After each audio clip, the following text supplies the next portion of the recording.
Welcome. Here are 5 helpful hints from the Open University Law School for looking after your well-being when studying law.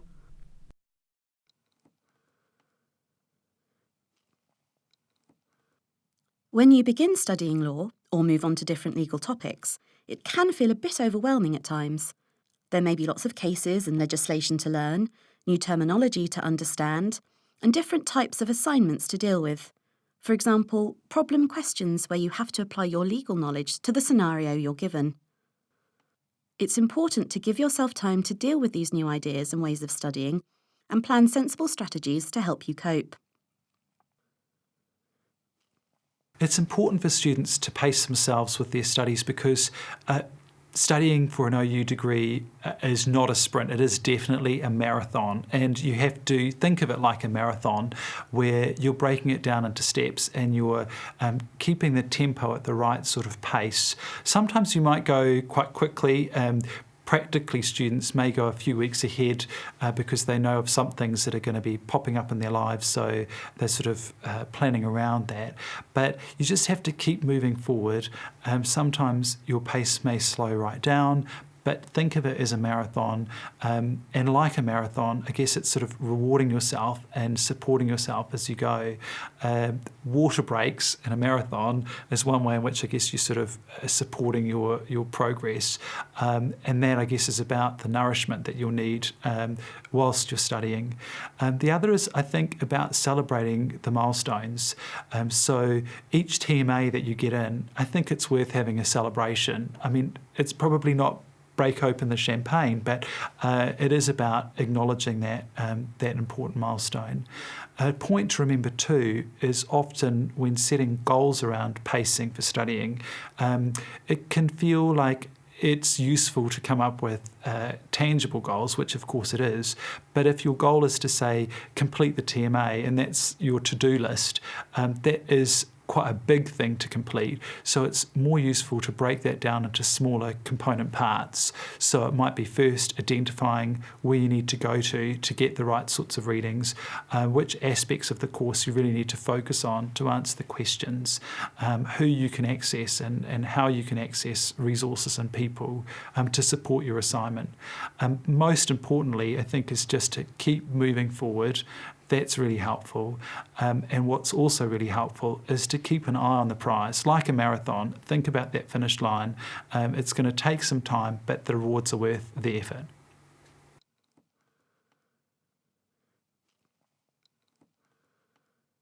Often, law students can feel under a lot of pressure to get the best grades possible. This is particularly the case if they are interested in a career in the legal profession. The idea that you need a 2-1 to work in law is often mentioned, even though it's not strictly true. While it's great to get the best grades you can, studying law is about much more than that. It will give you valuable knowledge, skills, and insights. That means it's important not just to measure your success at law school in terms of grades. It's also important to think about how you can deal with situations where you don't get the grades you wanted. So in law, there is a bit of an idea that you have to get particularly high grades, and often the idea of having to have a 2-1 is mentioned, and it's something that often law students will talk about, and that's what they're often aiming for.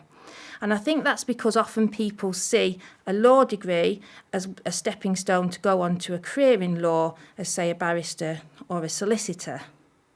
Now, it's not necessarily always true that you need a 2-1 for those careers, but even more than that, it's important to remember actually only a minority of law students go on to work within the legal profession. Actually, a law degree is about much more than that. It's about the knowledge you gain, but it's also about the skills that you develop along the way as well. So, for example, you're probably going to have done a huge amount of research, and you're going to have great skills in terms of finding and evaluating information. You're going to have great skills in terms of the amount of reading you'll have done and interpreting information, and also to do with writing. Obviously, when you're writing your legal arguments, you have to be as clear and precise as possible, and all those skills are incredibly transferable and incredibly valuable in terms of gaining employment, But also, hopefully when you studied law, it also helps you to learn a little bit about society as well, and issues like, for example, social justice, which are much more valuable for you as a person, not just as an employee or employer.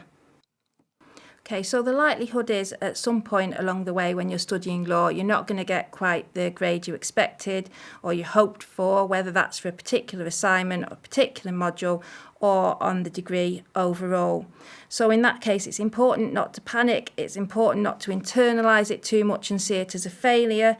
Instead, it's a good idea to adopt what's known as a growth mindset. So the idea is to think about it in a more positive way and think, actually, what can I do differently next time? How can I build on this? What have I actually got from this experience? Because if you go on to be a legal professional, if you go into lots of different careers, actually being able to respond positively to setbacks is a really great skill to have anyway.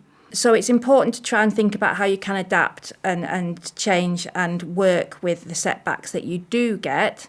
At the same time, if something's really upset you or really worried you and you're really concerned, you're not expected to be a superhero and just have everything bounce off you. It's fine to express that. It's fine to talk to your tutor, to talk to someone else on the module or on the degree, to share it with friends and family and really get their input and their support on that. And that's absolutely fine to do as well. It's about being resilient, but not too resilient.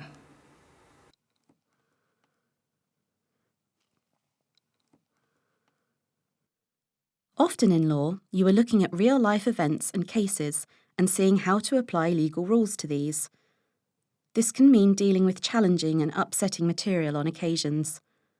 For example, when studying tort, you may look at cases on pure psychiatric harm relating to the Hillsborough disaster.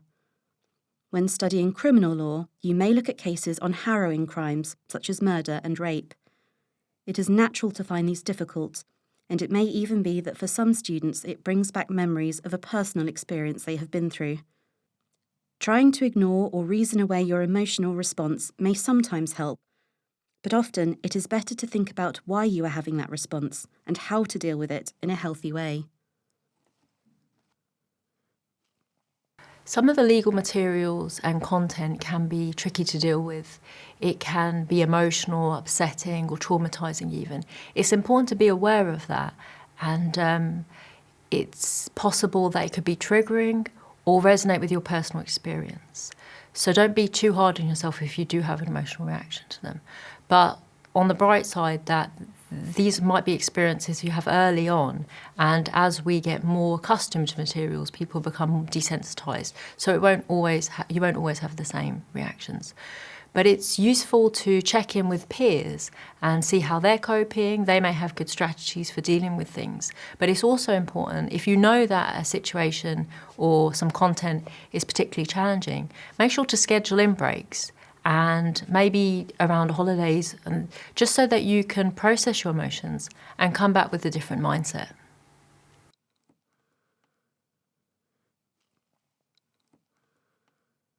You may have heard the term thinking like a lawyer before. This is often used to refer to a particular way of approaching solutions which is seen as being particularly analytical and logical. There are also other traits sometimes associated with this, including always trying to think of the worst-case scenario so you can advise a client on how to avoid it, and ignoring your feelings and emotions in favour of this type of approach. In fact, there is plenty of evidence which demonstrates that you need to take a balanced approach to law, and that the best lawyers will understand that, yes, being analytical and logical is important, but that emotions and feelings can't be separated out and ignored. So you might have heard of the notion of thinking like a lawyer, and often people associate this with actually having no feelings. You totally switch off your feelings, you're a bit like a machine, and you're just there to solve legal riddles and legal questions and in a purely analytical matter, and you don't need emotions and feelings for that, and things like well-being don't come into it. Actually, thinking like a lawyer has a place in a sense that when you're looking at legal problem questions, for example, in law school, often you're given a set of facts and you have to pick through those facts and you have to work out what the relevant facts are. You have to identify the law, explain the legal rules and apply it to those facts. So in that sense, it's important to have those skills of analysis and evaluation. But that's only a small part of what being a law student or being a lawyer is about. If you had that same scenario in practice, say, actually you would have a client in front of you who might well be very upset or have some other kind of emotion, whether it's frustration because they're in a business scenario and they want to get on, or they're cross because they have to come to a lawyer, or they've got a sense of injustice, or maybe it's happy if it's a good thing for them. But whatever it is, there's going to be emotion and feelings involved. And as a law student or a lawyer, you do have emotions and feelings, and they will impact on how you study and how you work. So it's important not to feel that thinking like a lawyer is the be-all and end-all and you can't have any feelings and emotions, because that's just not reality. It's much better to actually acknowledge those feelings, those emotions, and their impact on your well-being, and then you can start to really deal with them.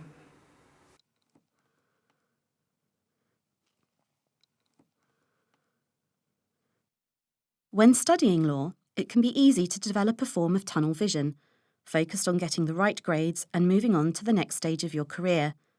This may mean you feel in competition with other students on your modules, particularly if you are focused on working as a solicitor or barrister. Your focus may be on networking and getting to know the right people. Sometimes this can lead you to feel that family and friends who don't study law can't really understand what you're going through, or that you haven't got time for social events. It's important for students to maintain their connection with their friends and family. A couple of reasons. Firstly, studying at a distance can be quite isolating. And on top of that, sometimes people report that studying law is also isolating. It's a subject that focuses on objectivity and rationality, but you will have experience of emotions during it. So talking things through is a great way to process emotions, and that's why maintaining your family and friend connections is very important. And it also helps you achieve that balance in your life, so it's not all about study, it's not all about law. Lots of people are intrinsically motivated to study law, so they might find that they want to study the law so they can help others, or it might be that they love learning. Another thing is that law promotes then fits in with their values of fairness and justice. And those are examples of intrinsic motivation, and that's really quite powerful. And it's a useful thing to remember if times are tough. Always think about the higher purpose or the reason you're doing that, and that can help you through challenging times.